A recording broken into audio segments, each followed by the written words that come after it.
সহযোগিতা করেন, না হলে আপনাদের মধ্যে ব্যাগ যাবে, সেখানে সহযোগিতা করবেন। আপনারা হইচই না করে, আওয়াজ না করে, যার দান করার ইচ্ছা সে দান করেন। আর যারা প্রশ্ন উত্তর শুনতে চান তারা ধীরস্থিরভাবে প্রশ্ন উত্তর শুনেন।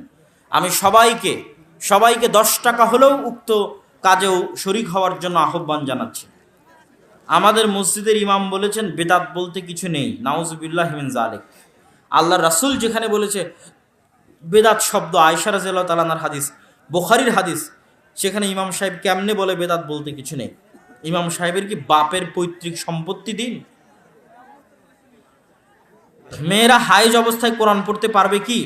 এটা একটা বিতর্কিত মাসালা। কেউ কেউ বলেছে পড়তে পারবে, কেউ কেউ বলেছে পড়তে পারবে না।